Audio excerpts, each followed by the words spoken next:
thank you. I can't thank Kevin enough, although he stole my entire speech today. Yeah, great news, it'll be shorter. It was going to be 45 minutes, only 40 minutes now. Only kidding, I promise.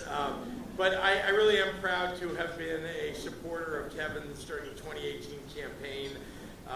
He was running a fierce campaign, and one that I knew he could win because he was not going to leave any doors unknocked, and literally talked to everybody in that district. And that's why he won, because people who got to know Kevin understood that he was going to have their back. So Kevin, congratulations on the success of winning and also being one of the great commissioners on our county commission.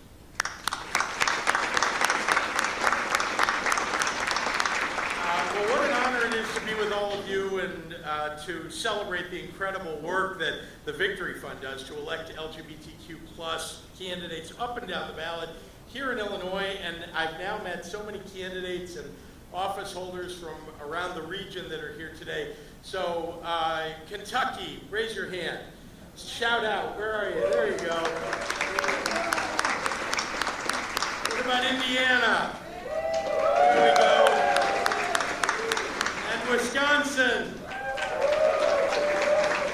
Now it gets tricky. I don't think there's anybody here from Iowa, right? Okay, next time. And what about Missouri? Anybody from Missouri? Hey, all right. And of course, and Michigan and Minnesota, and there's so many of you. We love you. We really are so pleased to have you here. I want to acknowledge someone who has meant so much to this state, who is going to be retiring at the end of this term, and that's Leader Greg Harris.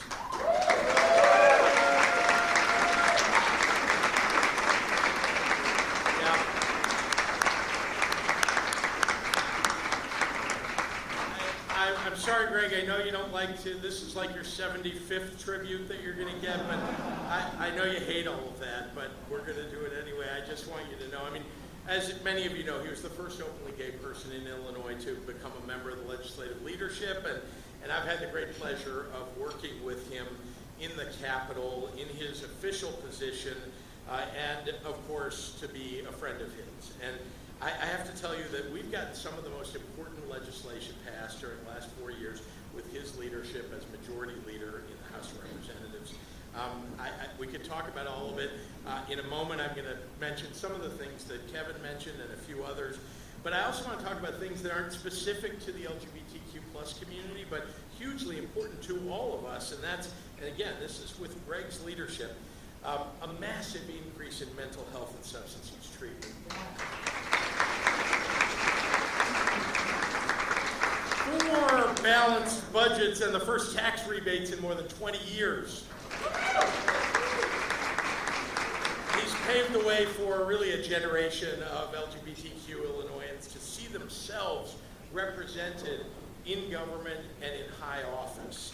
And we'll miss you in Springfield, Greg, but I know you're going to make yourself available to all of us. I'm going to need your help anyway, advice and counsel along the way, but it really has been a true privilege to work alongside him and alongside the entire LGBTQ plus caucus in Springfield to ensure that Illinois is an affirming and inclusive place for everyone to call home. You know, it's easy to say, for those of us who are from Illinois, it's easy to say that we're lucky to live in Illinois, but because we're a state where a majority of the people believe in equality and recognize the impact of sexism and homophobia and transphobia. But luck has nothing to do with it. It's the tireless commitment of organizations and activists like Victory Fund and each of you today that have propelled this state toward true equality, electing great people to public office, whether it's here in Illinois, in Minnesota, in Michigan, in Kentucky, in Indiana, or anywhere in the country. Hugely important for advancing what we know to be right and true and in the hearts of a majority of Americans. It really is. And having representation in the legislature to fight for these things, in high office, as mayors, as city council people, it is genuinely one of the most important things that we can do. Representation matters. I learned the values of inclusiveness from my mother. Some of you have heard me talk about this. My mother passed away,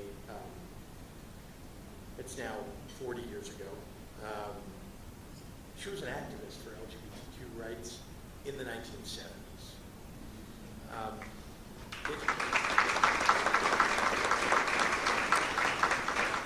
It was, first of all, she took me everywhere. When I was a little kid, and she was an activist. I was her sidekick. And so, you know, it was with her legacy in mind that I marched in pride parades here in Chicago before they were celebrations, back when they were actually protest marches. For those of you, I know all of you know Equality Illinois and Brian Johnson, very important organization.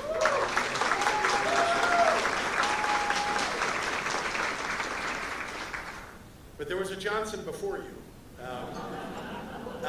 Who, yes, Art is here. Where are you, Art? Yes.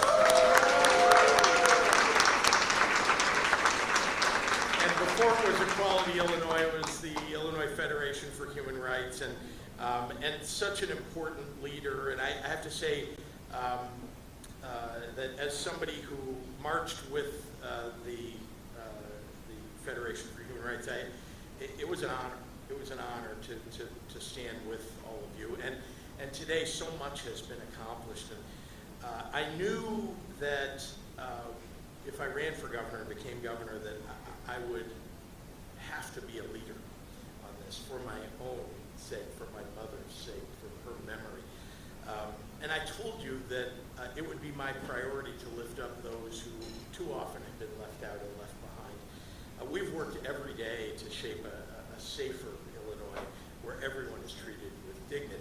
So we implemented inclusive LGBTQ curriculums in schools. We expanded Medicaid coverage for gender-affirming surgery, required single-occupancy restrooms be designated as gender-neutral. We've made great strides in saying loudly and proudly that Illinois is a place where everyone can be themselves and love who they choose to love.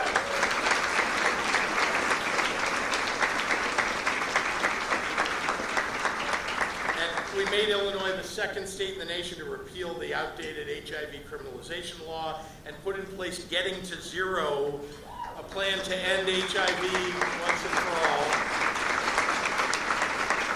And just last month, I was proud to sign legislation that removed barriers to accessing PrEP and PEP without a prior referral from a doctor.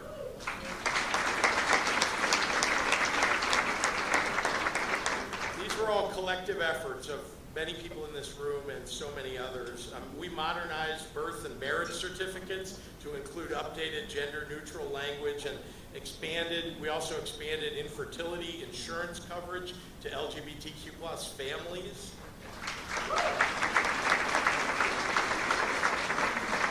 And one of my very first acts as governor was to ensure that every school in our state is safe and supportive and inclusive for our trans, non-binary, and gender non-conforming students.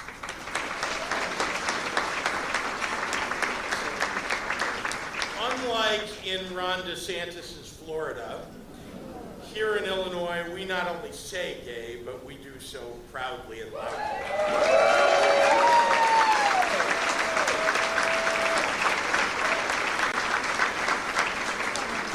And I really wish that every governor around the country would do the same. We know that in many places, our nation is moving backwards and putting communities at risk.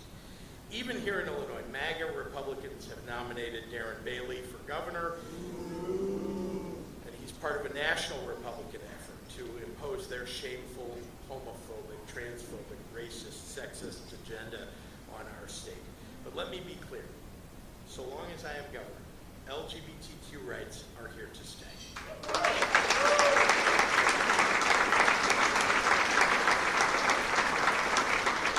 Here in the land of Lincoln, in the home state of Barack Obama, where a century ago we were the first to ratify women's suffrage, we will not go back.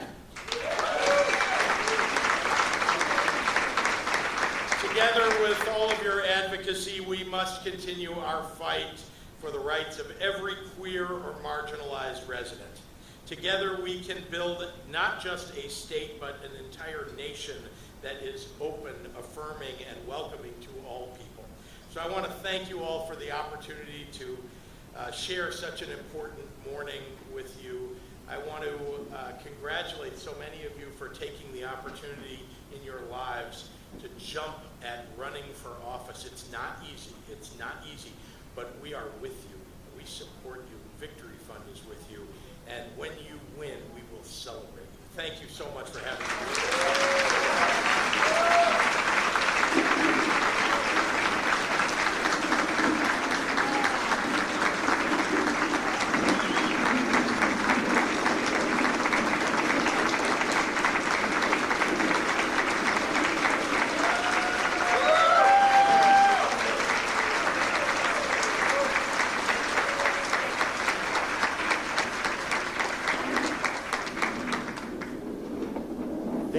Governor Pritzker, that was amazing.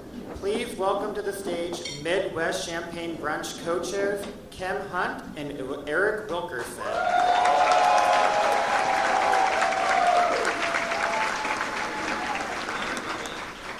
Welcome. My name is Eric Wilkerson. I'm the Victory Campaign board member, Victory Fund Midwest Caucus chair, and also a proud co-chair of this year's event. So thank you for being here. This is our first brunch since 2019, so we're glad to have you. And hello, everyone. I'm Kim L. Hunt, a Victory Campaign board member and proud co-chair of today's event.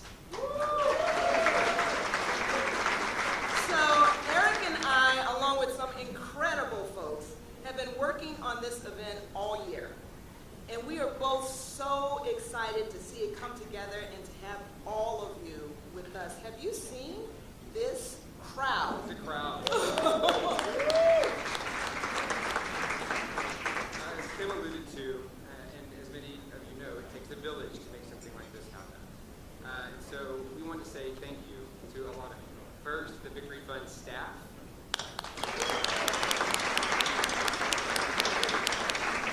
You all work tirelessly every single day to make events just like this come to life, so thank you. And thank you to the planning committee and volunteers for giving your valuable time throughout this process. Can you raise your hand if you're a staff member, a volunteer, or on the planning committee? Yes.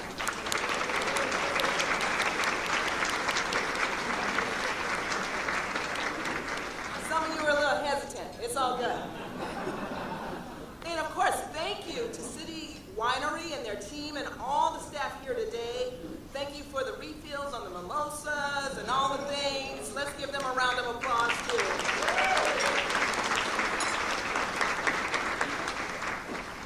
Of course, thanks to all of you for being here, our sponsors who believe in advancing LGBTQ rights, our table captains for bringing your closest friends and family to this event who cares deeply about LGBTQ issues and representation in government, and to our ticket purchasers and to our donors.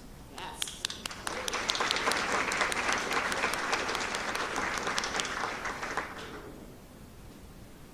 Please stand if you're a Victory Campaign board member. Yes, thank you. And stand if you're an executive cabinet board member. Thank you. And now we want to recognize our generous supporters in the room. Silver Level Barnes and Thornburg LLP.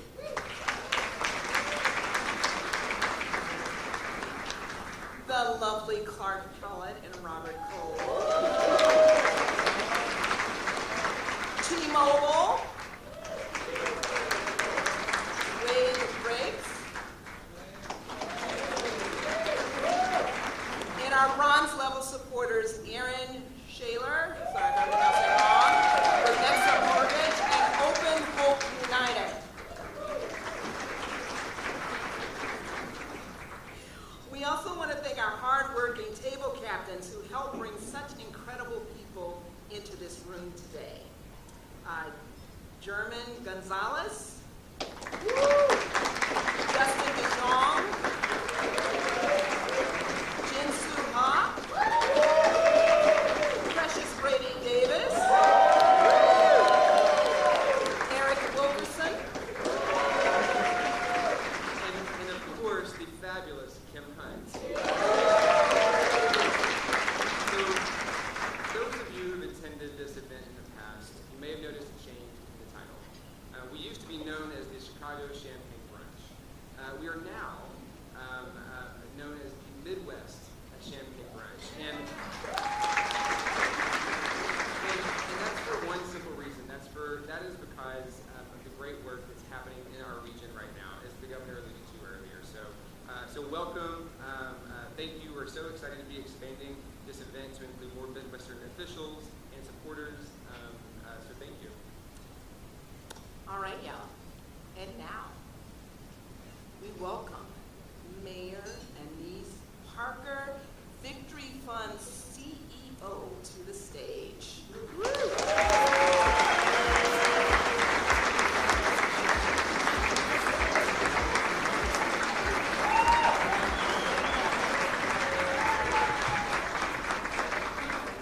Hello, everybody. Damn, it's been a long 3 years. So glad to be back. And now it's the Midwest Champagne Brunch instead of the Chicago. Love Chicago most of the time. Mayor. I'm glad to be back and really happy to see so many folks here. Now, the good news and the bad news is that the governor was a little bit of a surprise to us, which is a great surprise to have, but it means you don't have to hear from me quite as long because I'm going to try to get us a little bit back on track on the program. But most of what I have to say is a series of thank yous and introductions.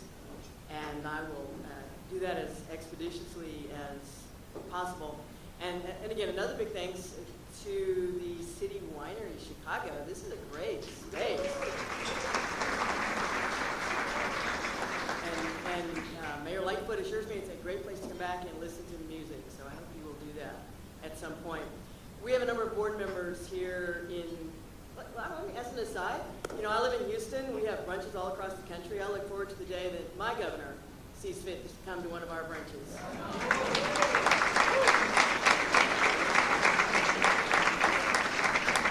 We have a number of board members here, and I want to acknowledge them from you heard about the Victory Campaign Board. Victory Campaign Board, those are our primary bundlers. We're a bundling pack. We find the candidates, we introduce you to the candidates, and you fund those candidates. Let me say that again. You fund those candidates. And the best way to find out about those candidates is to visit our website, victoryfund.org. All of the current endorsed candidates are listed with their contact information. And if you give through one of our links, 100% goes to the candidate. It does not come to us, which is why we do these brunches to help fund those activities. But we have a number of board members here who are both on the fund side and the institute side. Sue Burnside, I'm going to do them quickly. Sue Burnside, Samuel Garrett Hay, who are our two co-chairs of the Victory Campaign Board, our bundling organization. Claire Lucas, Nancy Katz, Wade Riggs, chair of the Victory Fund Board, Campbell Spencer, and Kevin Morrison, who you heard from earlier, all board members. I also want to acknowledge the elected officials in the room, and I know everybody's going to want to clap, but I'm going to go through these and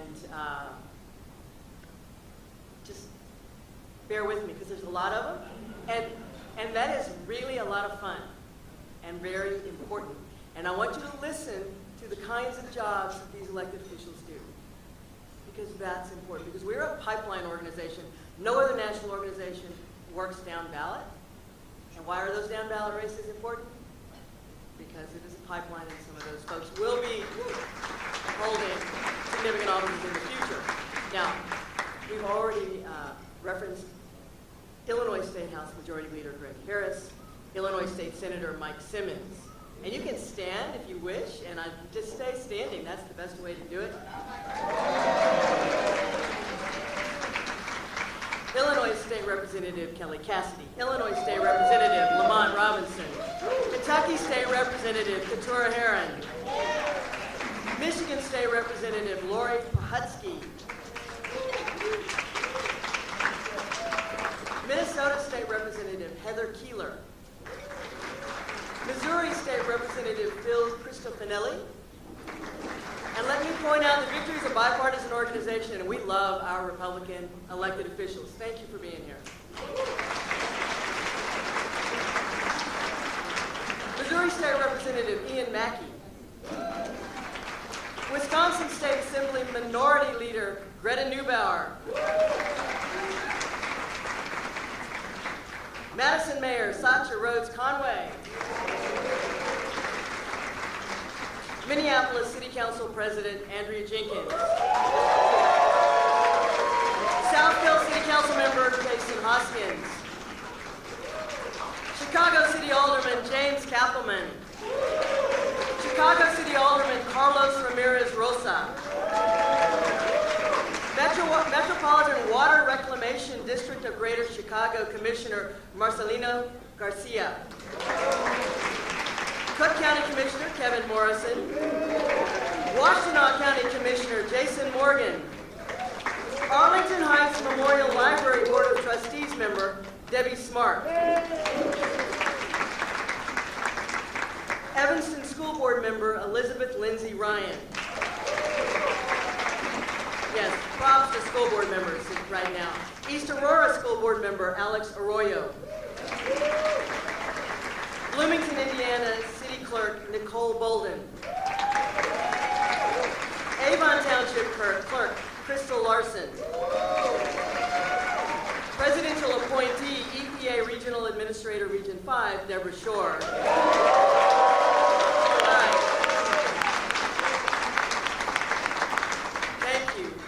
Now, and I have missed anybody, please, I know somebody will slip me a note or shout out. I know I'm going to get to somebody else in just a moment. There's a significant person in the room. I have not forgotten her. Have not forgotten her. So, there's just 51 days left to Election Day, and we all know some of what is at stake. And let's be grateful to Justice Clarence Thomas for saying the quiet part out loud. We all know that abortion's on the ballot. But what comes behind that? Our rights are on the ballot as well. If we lose the concept of a fundamental right to privacy in this country, so much of what we have worked for as public officials, so much of what we have worked for as activists for decades is hanging in the balance. But the good news is that there are more than 1,100 LGBT candidates running across the country this year. Victory has endorsed some 400 of those candidates, but there are amazing candidates all across the country standing up. They're not standing up to represent us. They are standing up to represent their communities, and as they do that, they also understand how critical their role is in protecting the rights of all LGBTQ people across the United States. So, we are asking all of you to be aware of what is at stake in this election, to be aware of how important it is to have voices in the room. Y'all are some of our strongest supporters and allies, but think about what else we can do to help the candidates who are running. And I want to highlight a few. You know, we've been showing some of the guests in the room, but also our Midwest elected officials. Since Tammy Baldwin's historic win in Wisconsin, we have really continued to make great progress here. Cameron Nelson is running for the South Dakota State Legislature, one of 4 states with 0 LGBTQ state representatives. We have 2 candidates right now in Alaska, another state with 0 LGBTQ state representative. Lee Finke is running for the Minnesota State Legislature and could be the first trans state lawmaker in Minnesota history. We have Zoe Zephyr, who's running in Montana, crushed the primary in a safe seat, and is going to represent us in Montana. We have Eric Sorensen, who is with us this morning, running for Congress here in Illinois, and part of what it will mean, an important part of holding a majority in the House that will protect LGBTQ rights. Now, I'm going to jump ahead a little bit, and I want to make an announcement, and that is that 4 years ago we were proud to stand with a challenger in the mayor's race here in Chicago. Lori Lightfoot and I met early on, right after she announced that she was going to be running, and there was still an incumbent mayor that we thought might be running at the time. And she reached out to victory. She was dedicated, she was persistent, she was very, very focused, had a clear plan for victory. Now, I think she'll admit that a lot of things broke her way as the race developed, but a clear plan for victory and a clear vision for tackling the hardest problems in Chicago. I'm proud to stand here today and to say that Victory has formally endorsed Lori Lightfoot for next year's mayor's race.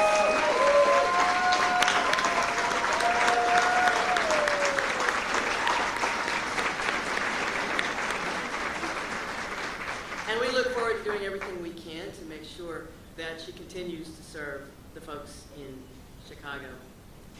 Now, I'm going to close with an anecdote, and I've been talking about this lately, and it's my favorite anecdote right at the moment, so y'all have to hear it too. And that is that some of you may have seen on social media what happened when the House passed the Respect for Marriage Act. And Senator Marco Rubio was about to jump on the private elevator that senators use, and a reporter came rushing up and put a microphone in his face. What do you think about the Respect for Marriage Act? And I quote, "It was a stupid waste of time." He turned on his heel, jumped in the elevator, and there's Tammy Baldwin standing in that elevator and the door's closed. Why is that important? We do the work we do because folks like Mayor Rhodes Conway, folks like Mayor Lightfoot, so many council members, state representatives, other elected officials in the room, have direct power in their office, but we do the work so that we can be in the rooms that no one else can enter. That's the power. That's why we're here. Think the long term. Be in those rooms. Thank Tammy Baldwin for being in that elevator. All of you, thanks for being here today.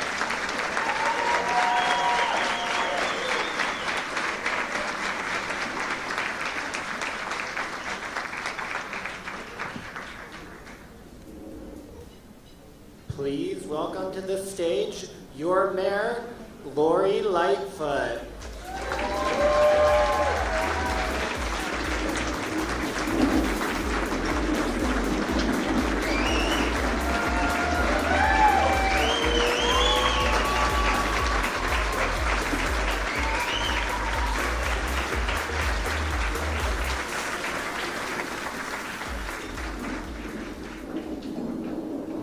So you probably figured out that I'm standing on a little bit of a crate. I think it needs a couple more inches for you and me. Before I begin, I don't want to let this moment pass without people in this room understanding the incredible power and presence that we have in Chicago, and I'll say Chicagoland for my friend Kevin Morrison. And I'm going to ask all of the elected officials of our community that are in this room in Chicago and Chicagoland to please stand and please give them a round of applause.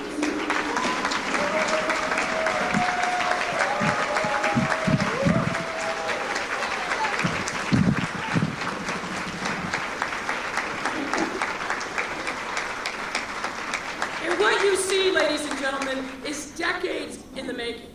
Decades in the making of sacrifice, support, organizing, people like Art and Pepe and others who paved the way for us and them to be able to stand in these rooms and represent our community proudly. So we have a lot to be proud about. And who knows, maybe we'll add to that number in the City Council of Chicago. Now, anybody who knows me knows that I spend a lot of time thinking about history, both because I love learning, but also because I know that learning something from the past that has relevance in a here and now is valuable information. So let me take you back, ladies and gentlemen, in 1972. A gay man who grew up in New York State, a veteran of the Korean War, moved to San Francisco, to the Castro neighborhood, and opened up a camera shop. Many of you know who I'm talking about. In 1973, that gay man ran for the San Francisco Board of Supervisors. Now, at the time, these seats were citywide, not by districts. And that man was, of course, Harvey Milk. By all accounts, Milk was a vigorous campaigner and galvanized the gay community behind his campaign. But the citywide nature of that election worked against him, and he lost in that first election.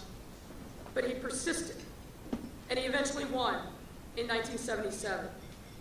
And consistent with his campaign promises, he got the board to pass one of the nation's first bans on discrimination against gay and lesbian people on the basis of sexual orientation, and brought us protections in public accommodation, housing, and employment. Now, you can clap for that. You should clap for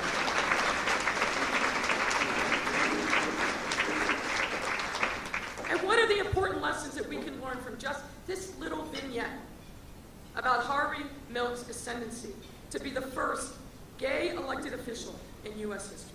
I should say out gay elected official in U.S. history. Well, lesson one, our presence matters. Our presence as elected and appointed officials is crucially important to safeguard the rights of our community.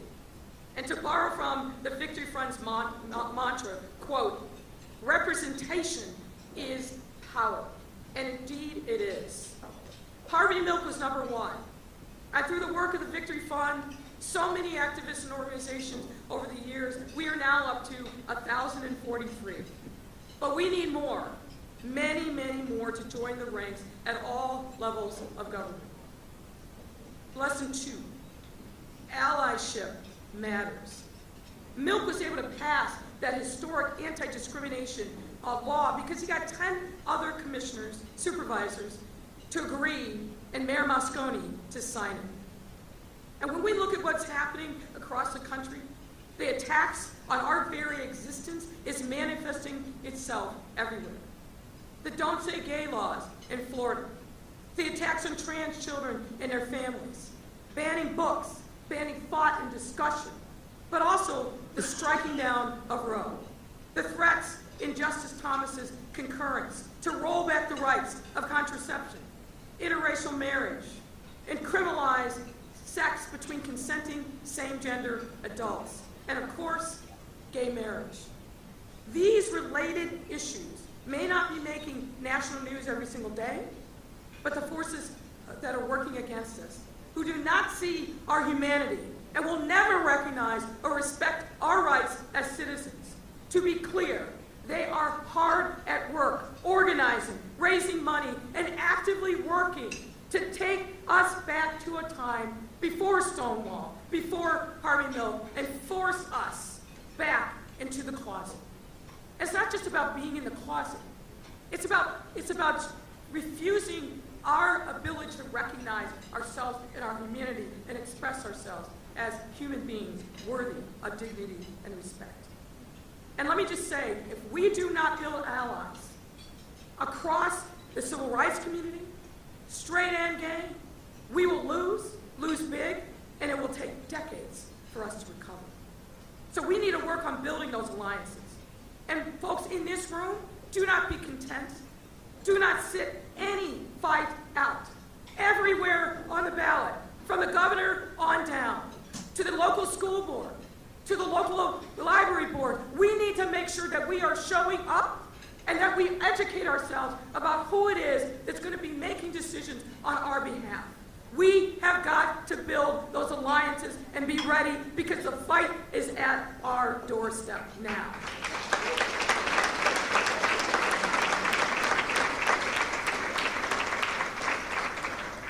And that's why the work of the Victory Fund is so important. The Victory Fund has had a profound impact on my life as a candidate and in my role as an incumbent mayor. Now, Anise kind of alluded to it. We met here actually in River North, Girl and the Goat Diner.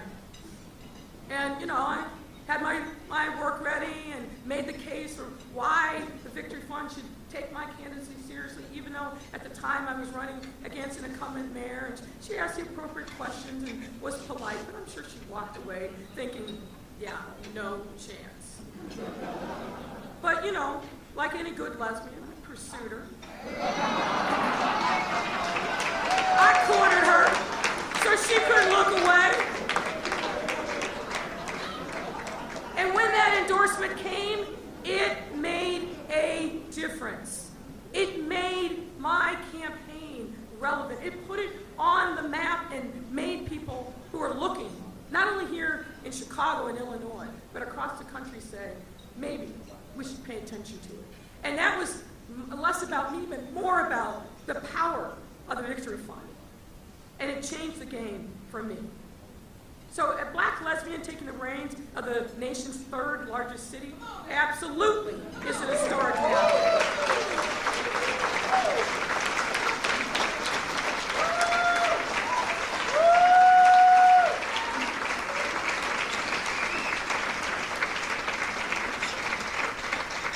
And I hope that my presence opens up opportunities to others. I know it makes a difference for me, for my wife, for our child. I know it makes a difference for those parents whose children want to live their authentic life, but are fearful, the parents are, about what the future will be. I hope it makes a difference because we are doing profoundly good work in this city with the support of the elected officials that I asked to stand in this room. I hope you've seen over your time here in our city that despite the portrait that is posed on national news, and I'm told Fox is carrying this live, and Fox listeners, listen to what Chicago is actually about and what we are doing.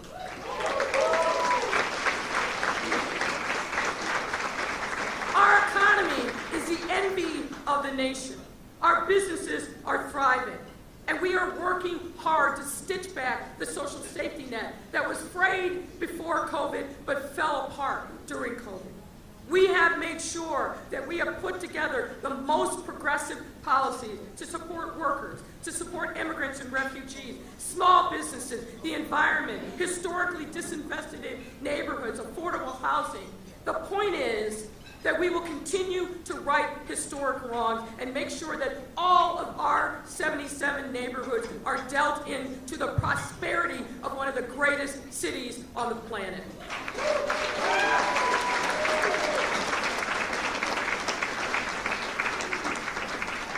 And of course, we made sure that we never take our eye from this community. We've expanded the flexible pool of housing to help our youth who are experiencing homelessness. We created an advisory council and revived the Equity Advisory Council because, as I said, representation and presence matters, and we have to have a voice and make sure that if Lori Lightfoot is mayor or in some future time after the next 4 years, that we have a permanent infrastructure for members of our community to be at the table in those corridors of power. We helped revise the Chicago Police Department's policies on interacting with transgender, intersex, and gender nonconforming people, and we expanded the number of liaisons to our community from the Chicago Police Department. Important work, more work to be done, but we are not resting. And folks, this is just the beginning. This is all to say that when the Victory Fund shows up and empowers people like me, people like Greg Harris, people like others in this room, it changes the game. Not only for candidates, but when we get a chance to lead and to govern, we live our values every single day. We live your values, and we protect our community by the work that we do. And yes, as you've probably figured out, I am running for re-election.